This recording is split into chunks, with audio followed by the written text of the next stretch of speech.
knowledge explanation. So with not the opponent, but the other side of the table, they'll say, well, you guys are just making this up. So this is going to be one of those times where you say, this is our explanation, take it or leave it, right? Because you can't force that explanation into them. They're going to be stuck in their own belief that, no, your books have this and that's it, right? See, whenever we're examining these hadiths, you can only corner me if I have clear evidence for tahrif. However, when I bring to you these explanations, I'm telling you, look, there are a number of possibilities here. When there are a number of possibilities, and I have a way of explaining this rationally, then you can't corner me and say, you definitely believe in tahrif in your books. But with Bukhari, it was different. Bukhari had clear verses. They have no explanation. When they say a goat ate a piece of paper, okay, what are you trying to defend? When Umar says he swears it was part of the Quran, and we would read it, and see, that's clear in Bukhari and others. There are clear hadiths that claim distortions happen in the Quran by way of omission. Certain verses were omitted from the Quran. But in the book of Kafi, none of these are explicit. We talked about the hadith that says 17,000 verses, and we did say there are two copies. One says 7,000, one says 17. And even 7,000, we have an explanation for it, which is common in Arabic. See, so these are not clear proofs that you can use against me. Secondly, put the clues together.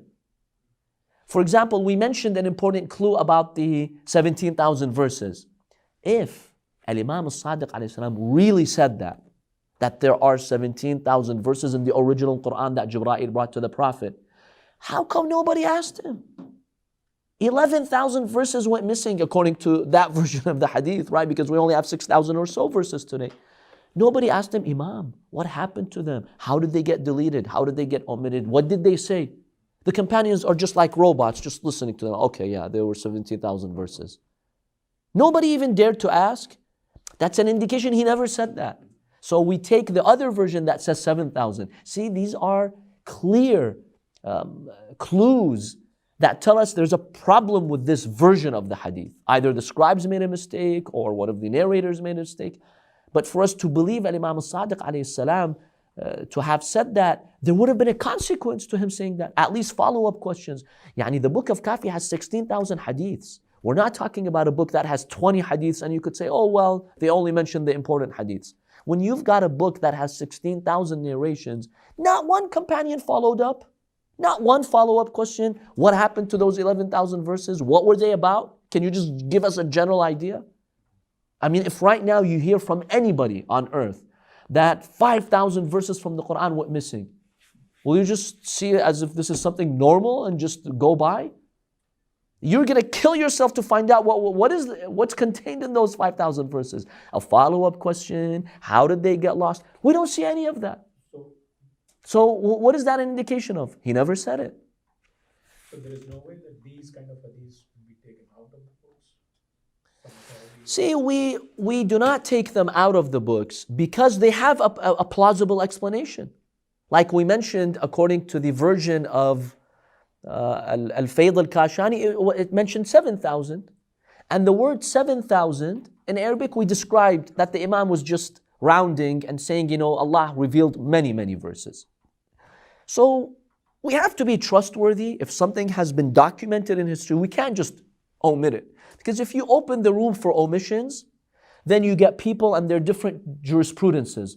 A person can come, you know what, I don't like this hadith in Kafi, it doesn't fit my taste. Yalla, let's delete it. Let me publish it without this. Then imagine how politics will influence this too.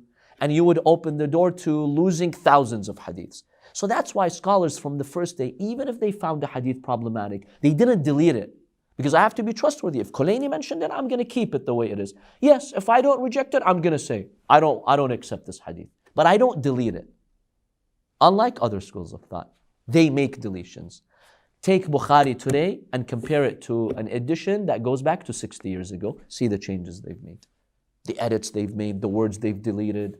Many, many words have been deleted from the current editions of Bukhari. Yes, especially those sensitive hadiths about some companions, about the Ahlul Bayt, they've deleted them.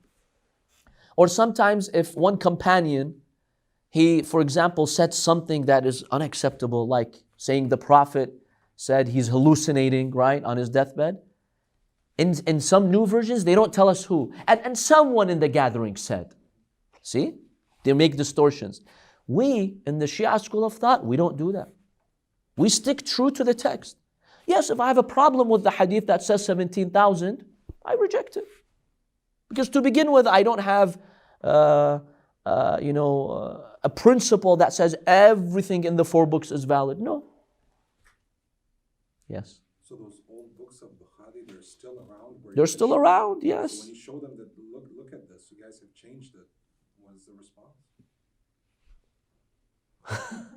People don't know, the average person does not know. Those scholars of them who are objective, I've heard them, especially some from Azhar, they actually come on TV and they denounce this. They will denounce those publishers, especially funded by the Wahhabis. They will denounce them for doing that, yes.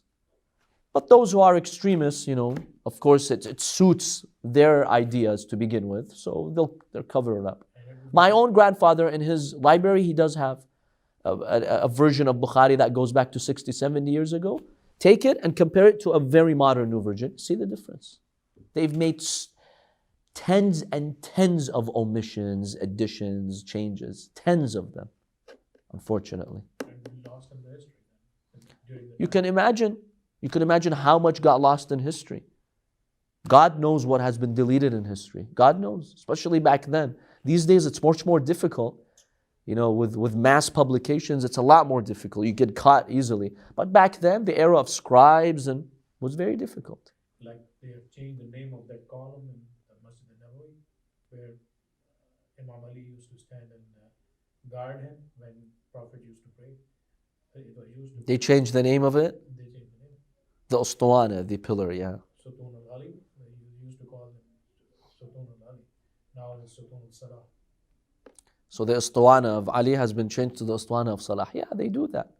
That's why, by the way, we, the Shia scholars, when it came to the copies of Kafi and others, they would not just randomly take a copy out of nowhere and say, okay, I have a copy of Kafi. They would actually take the book. Who did they get it from? How did you get this copy from? From my teacher. They would actually sit with their teacher. The teacher would read every single hadith to his student. He would go over 16,000 narrations and he would confirm that this is how I received it from my teacher, to make sure no distortions like that would happen.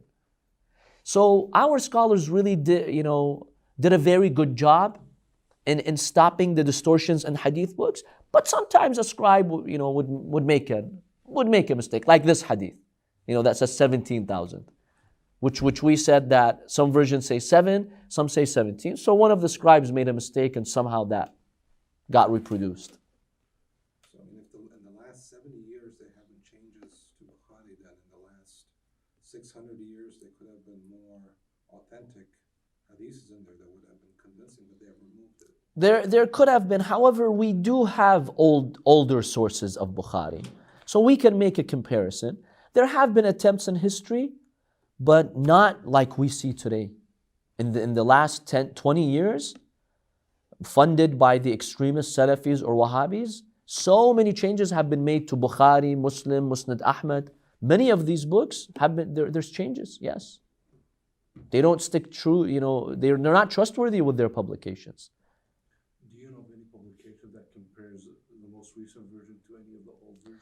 Yes, we have books on that shows what they've done. You can even look this up online.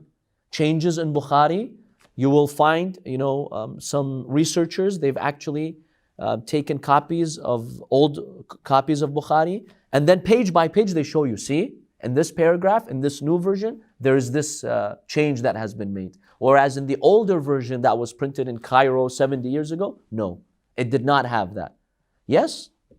Sometimes you see people having actually programs about this. Researchers will come out and say, and by the way, some researchers who are saying this are not Shia. Moderate Sunnis from Al-Azhar or elsewhere, they are very disturbed by this.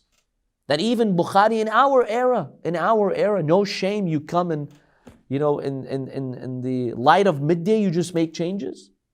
but they print tens, hundreds of thousands of books. They flood the market until it replaces the older editions, and the average person doesn't know what's going on. That's very common. So back to our discussion of Tahrif al-Quran, we see that none of these narrations which have been cited as proof that we believe in Tahrif explicitly are referring to changes made in the Holy Quran. Either a change in meaning, either there was a mistake that one of the scribes, made. And when you put the clues together, it gives you certainty that the Imam was not talking about a change in the text. And this last example that we gave, the verse of the cave, right? Alayhi or ala rasulih, as it's been attributed to Imam al-Rida, we see none of the companions actually took that, which means they were very clear, or the Imam was clear with them that he was talking about the tafsir, not the original text. So we have some other examples in our books. So many of the tahrif traditions that are even explicit, they're actually narrated by weak narrators, and some of them were actually known to be liars and fabricators, even some allegedly, so-called Shia narrators. An example is al-Sayyari. Al-Sayyari, according to some researchers, he fabricated 320 narrations claiming that the Quran has been changed. 320 by one man named al-Sayyari. Imam alayhi salam himself, he condemned him. And if you do find hadiths like that in our general Shia books, we don't accept that. The Imam himself has condemned people like that. They're not reliable. They were known to be fabricators. But as for our authentic narrators, like some of the hadiths that we mentioned, the 3 examples, these are reliable traditions. They're not explicit in Tahrif al-Quran. They have a number of other meanings and possibilities. As for those hadiths that clearly claim the Quran has been changed, they're weak. Imagine 300 of them going back to al-Sayyari. He's the single most biggest fabricator of hadiths when it comes to the issue of Tahrif al-Quran.